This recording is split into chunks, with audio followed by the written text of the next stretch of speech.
자, 네. 첫 번째 경기 이제 레버쿠젠 대 켈른.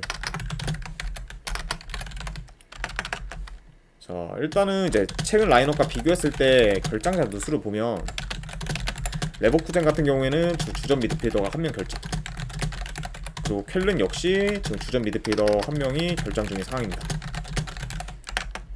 자, 이렇게 볼 수가 있고, 일단 지금 현재 양팀 같은 경우에 각각 홈과 원정에서 좋은 성적을 거두고 있는데, 일단 뭐 레버쿠젠도 지금 리그 기준 홈에서 4연승 중이고 켈른도 지금 원정에서 2연승 중으로 굉장히 지금 두 팀 다 네, 홈과 원정에서 분위기가 좋은 상태입니다.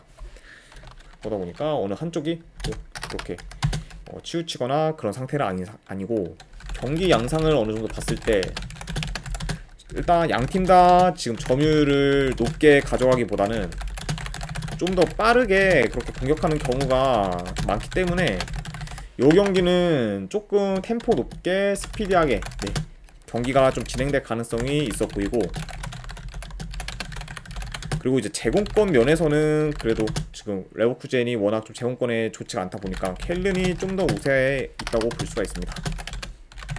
그쵸. 왜냐면 레버쿠젠이 좀 어느 정도 높이가 좀 낮은 편이기 때문에, 그러다 보니까 아무래도 좀 세트피스 상황에서는 켈른이 좀 더 유리할 가능성도 염두를 해둬야 된다, 이렇게 볼 수가 있고, 일단 지금 켈른 같은 경우에 원정에서 뭐 지금 두 경기 연속 3골을 넣으면서 굉장히 득점력이 좀 폭발하고 있는 상태긴 하지만, 현재 지금 레버쿠젠 같은 경우에 공격도 공격인데 수비도 굉장히 지금 최상의 폼을 유지하고 있기 때문에 아무리 지금 원정에서 공격력이 터진 킬른이라고 해도 쉽게 공략하기에는 좀 어려울 수도 있고, 그러다 보니까 뭐 요 경기는 아무래도 지금 홈에서 기세가 좋은 레버쿠젠이 좀 더 좋은 결과를 낼 수 있지 않을까 저는 예상을 합니다.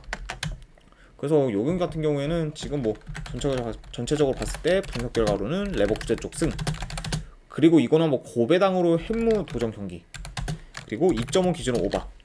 왜냐면은 켈른도 충분히 한 골 이상은 넣을 저력이 있기 때문에 켈른이 이제 넣는다고 하면은 어느 바는 오바 쪽으로 갈 가능성이 좀 더 높지 않을까 생각을 합니다. 그래서 이거는 레버쿠젠 승, 햄무에 만약에 2.5 기준까지 간다면은 오바. 이렇게 한번 보도록 하겠습니다. 자, 이제 두 번째 경기 마인츠 대 이제 샬케. 자, 일단 뭐 최근 라인업과 비교했을 때 마인츠 같은 경우에 주전 풀백이 한 명 결장, 그리고 샬케 같은 경우에는 주전 센터백이 지금 한 명 결장의 상태입니다. 자, 이렇게 볼 수가 있고, 자, 일단은 뭐 현재 마인츠 같은 경우에는 뭐 홈에서 5경기 연속 무패 행진을 이어가고 있고, 게다가 이제 직전 이제 마인츠 같은 경우에는 홈 경기에서 뮌헨을 3대1로 잡으며 공수도 모두 최상의 좀 폼을 보여줬습니다. 그러다 보니까 지금 마인츠 같은 경우에는 기세가 굉장히 오른 상태죠. 그리고 현재 지금 뭐 쉽게 홈에서의 그런 경기력은 좀 꺾일 것 같지 않은 상태, 이렇게 보여지고, 그러다 보니까 뭐 마인츠 같은 경우에 원정에서는 뭐 경기력이 아쉽다 이렇게는 볼 수 있지만 홈에서는 그나마 경기력이 굉장히 좀 좋은 상태라고 볼 수가 있고, 반대로 지금 샬케 같은 경우에는 뭐 홈에서 공격 전개도 잘 되면서 최근 득점을 많이 하는 모습을 보여주긴 하지만 원정에서는 지금 굉장히 좀 답답한 공격 전개를 보여주고 있어요. 그리고 지금 수비 또한 굉장히 원정에서 안 좋은 상태이기 때문에 원정에서의 샬케는 지금 현재 공수 밸런스가 붕괴된 상태다, 이렇게 볼 수가 있어요.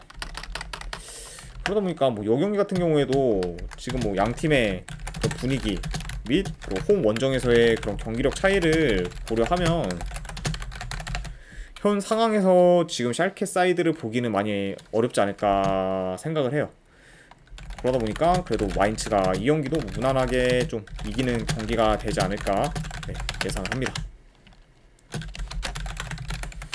그래서 요 같은 경우에는 분석 결과로 봤을 때 마인츠 쪽 승을 보고, 요거는 핸디는 패스하도록 할게요.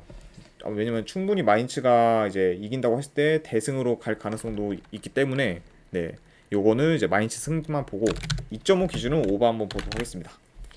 마인츠 승에 2.5 기준 오버, 이렇게 한번 보도록 할게요.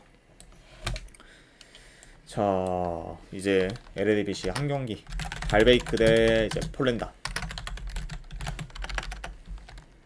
자, 일단 뭐 지금 최근 발베이크 같은 경우에 뭐 2연패로 어느 정도 좀 하락세인 상태고, 특히 지금 발베이크 같은 경우에는 뭐 수비가 많이 좋지 못한 상태다 이렇게 볼 수가 있고, 반대로 이제 폴렌남 같은 경우에는 직전 홈에서 캄비르 상대로 좀 승리를 거두며 그동안 이제 좀 좋지 못했던 분위기를 지금 어느 정도 환기시킨 상황이라고 볼 수가 있습니다.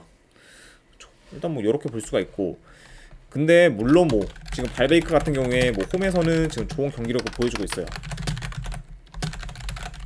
그러다 보니까 지금 홈 기준에서는 2연승을 하고 있고, 그리고 이제 폴렌남 같은 경우에 홈에서는 그럭저럭 괜찮긴 하지만 최근 원정에서 뭐 승이 없을 정도로 지금 뭐 굉장히 좀 저조한 성적을 거두고 있기 때문에 현 시점에서 지금 폴렌담의 원정 경기력은 좀 약간 믿을만하기는 좀 힘들지 않을까 생각이 듭니다.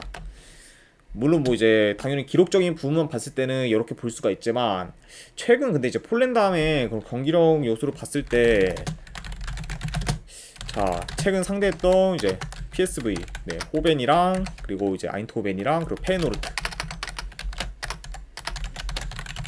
그리고 이제 위트레흐트 등 어느 정도 지금 굉장히 리그에서 상위권에 이제 위치한 그런 팀들 상대로 어느 정도 지금 대등한 경기를 좀 펼치는 경우가 굉장히 많아요. 패드그린님 별풍선 100개 감사합니다. 아이고, 패드그린님 별풍선 100개 감사드립니다. 제가 이제 이거 분석 거의 다 끝이 나니까 분석 끝나자마자 바로 이제 오늘 후원하신 분들 다 보내드리도록 하겠습니다. 아이고, 100개 후원 감사드립니다.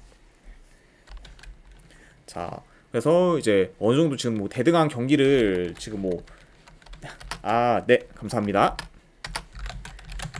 펼치면서 지금 이제 비기거나 안 그러면은 만약에 이제 강팀들한테 져도 1점 차로 좀 아쉽게 지는 등 굉장히 이제 좋은 경기력을 보여주고 있기 때문에, 이런 좀 좋은 경기력이 이번 뭐 발베이크 전에서도 어느 정도 이어가지 않을까 저는 좀 조심스럽게 예상을 하고 있어요. 그래서 이번 발베이크 전에서 이어질 가능성도 어느 정도 있다. 그쵸? 그러다 보니까 이게 지금 뭐 현재 뭐 홈에서 발베이크가 뭐 잘 나가고 있다고는 했지만, 이게 배당 대비했을 때 지금 발베이크의 승이 좀 크게 메리트가 있어 보이지는 않아요. 네, 아싸리 지금 오히려 지금 폴렌담이 이제 경기 결과는 뭐 아쉽게 지거나 뭐 무승부를 거두거나 뭐 여러 건 있지만 경기력 자체는 지금 전혀 발베이크한테 밀리지 않기 때문에, 이런 점을 봤을 때는 한번 폴렌담 쪽 사이드를 보는 것도 나쁘진 않아 보인다. 네, 이렇게 저는 말씀을 드리고 싶어요. 그래서 이 경기 같은 경우에는 분석적으로 봤을 때 저는 이거는 폴렌담 쪽 프랜승을 볼게요. 그리고 네, 이제 고배당으로는 무승부 도전. 그리고 3.5 기준은 좀 애매하긴 하지만 그래도 네, 배당 대비했을 때는 오버 한번 도전해보는 게 좀 더 낫지 않을까 생각을 합니다. 그래서 이거는 이제 폴렌담 프랜승 그리고 무승부의 3.5 기준 오버, 네, 이렇게 한번 보도록 할게요. 자, 일단은 이제 이렇게까지 해서 오늘 분석은 전부 다 끝이 났고, 혹시나 이제 뭐 채팅창에 이제 궁금하신 사항이 있으시면은 제가 바로 답변 받도록 하겠습니다. 일단 이제 지금까지 끝까지 시청해주신 분들 대단히 감사드립니다. 예, 감사합니다.